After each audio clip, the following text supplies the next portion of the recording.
안녕하세요. 김동섭입니다. 5월 8일 아침 시작하도록 하겠습니다. 미국 시장이 3거래일 연속으로 나스닥이 1%대 상승을 했다가요, 오늘은 혼조세로 마감을 했습니다. 나스닥이 소폭 하락했는데요, 지금 미국 시장은 고용지표가 둔화되면서 금리가 다시 인하할 거다라는 분위기가 형성됐고요, 그로 인한 주가가 상승이었어요. 그리고 연준 의원들도 지금 현재 금리는 상당히 제약적이다, 뭐 이런 발언을 했었는데요, 오늘은 닐 카시카리 미니애폴리스 연준의 발언이 시장의 상승을 꺾는 그런 역할을 했습니다.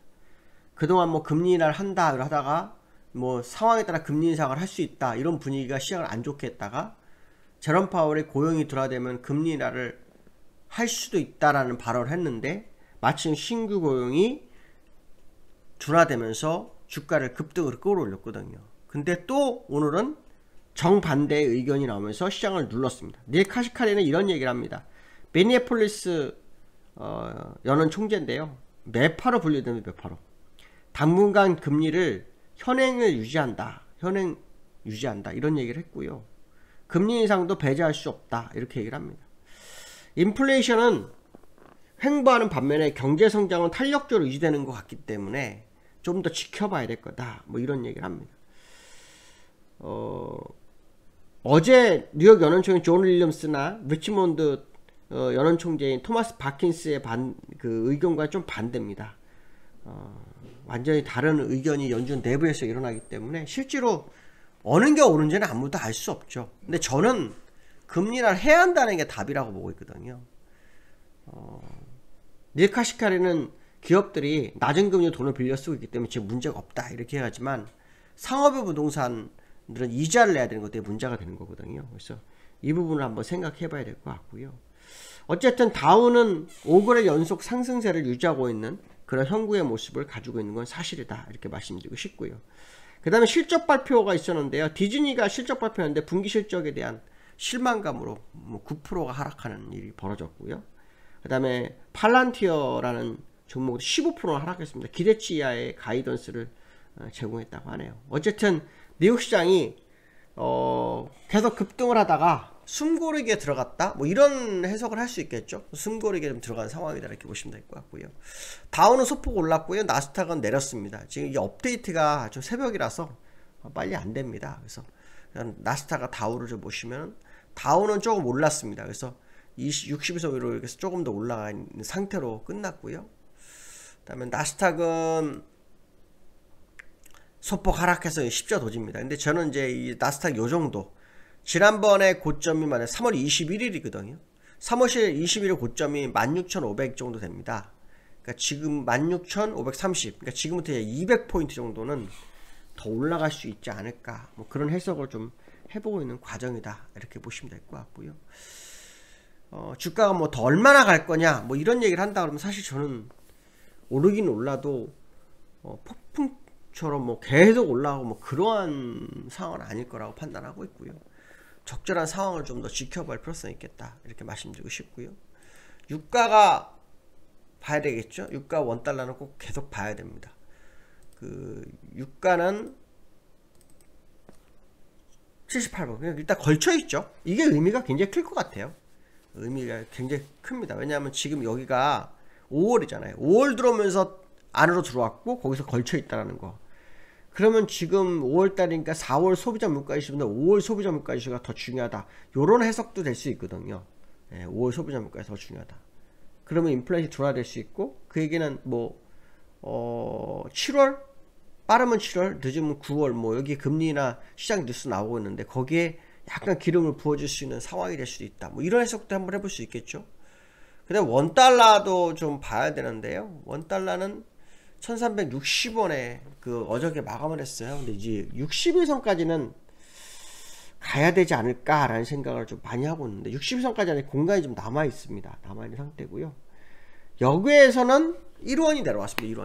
1원이 내려왔습니다. 그래서 61선이 얼마냐면은 지금 현재 1346원 됩니다. 그러니까 지금부터 한 14원 정도는 추가로 밀릴 수 있지 않을까. 일반적으로 주가가 상승하다 밀리면 20일선에서 지지하고 올라가는 경우도 있지만 60일 경우가 더 많은 경우가 많거든요. 요즘 같은 경우는 약간 기술적으로 이제 누군가가 약간 유도하는 그런 모습이 있다. 뭐 이런 해석을 좀 해볼 수 있을 것 같고요.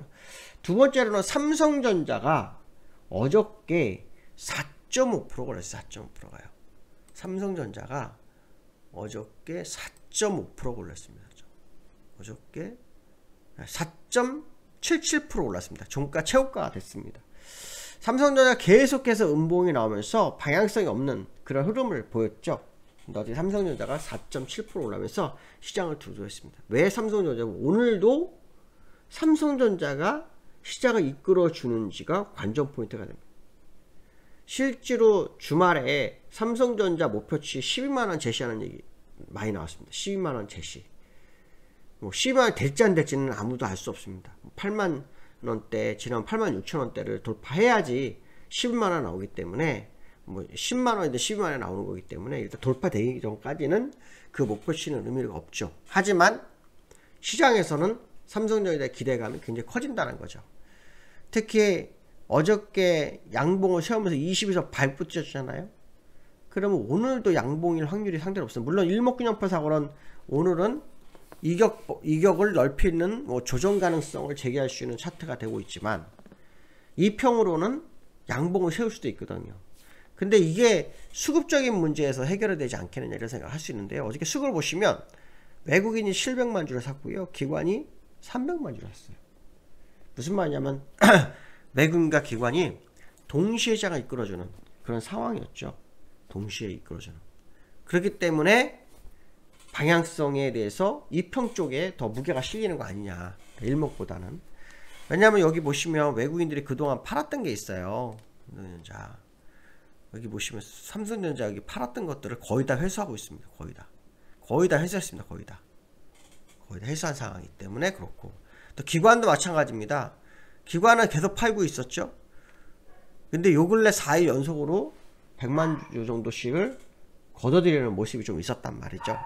이런 부분들이 삼성전자를 기대하게 하는 그런 상황이다, 이런 해석을 할 수 있고요. 그 다음에 이제 코스피에 대한 부분을 한번 생각을 해봐야 되는데요. 코스피가 어저께 장대 한번, 이게 지금 업데이트가 안 됐습니다. 죄송합니다. 이제 새벽 일찍 요즘은 녹화를 해야 돼서 이게 좀 나오질 않는데요.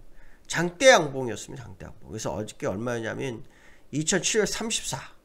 2734면요. 요 정도 됩니다. 요 정도. 여기입니다. 여기. 그러면은 지금 양봉에서 왔으니까 얘는 지금 여기까지 가겠다는 의도가 굉장히 큰 거죠. 2770까지. 근데 이제 후행 스팬이 여기까지 올라왔으니까 이제 오늘 조정을 살짝 줄 건지 뚫고 할 건지 싸움입니다. 제가 볼 때 기술적으로 뚫을 확률이 굉장히 높죠. 특히 어저께 이게 지금 업데이트가 안 되는데요. 1조씩 샀습니다. 1조. 외국인과 기관이 동시에 1조를 샀습니다. 이런 경우가 굉장히 드물죠. 선물은 업데이트가 됐거든요. 선물은 2조 3천억을 매수했어요. 어저께요. 근데 이 현물은 아직 안 되는데 현물을 1조씩 매수를 했습니다. 그러니까 외국인과 기관의 수급 동향으로 봐가지고는 코스피가 요 윗상단을 뚫을 수 있다, 이런 부분. 아까 제가 삼성전자에서도 여기서 올라갈 수 있는 공간을 열었는데 후행 스팬이 걸려 있거든요. 그런 부분이 있지만 수급적인 부분은 아주 강력하다는 거죠. 자, 문제는 이제 내일이 만기예요. 내일이 만기이기 때문에 시장이 이제 만기를 겨냥해서 움직일 거냐 아닐 거냐.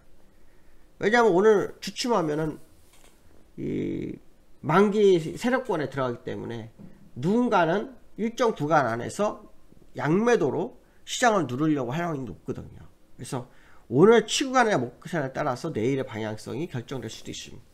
어쨌든 그 부분을 좀 봐야 되겠죠. 그러나 분명해서 뭐냐면 삼성전자가 다시 고개를 들기 시작했다는 것만큼은 맞다라는 거고, 그거는 결국 86,000원은 볼 확률이 없기 때문에 어쩌면 삼성전자에 의해서 시장이 방어적 행태가 나타날 수도 있다. 뭐 이런 해석도 한번 해볼 수 있을 것 같습니다. 오늘 여기까지 하겠습니다. 감사합니다.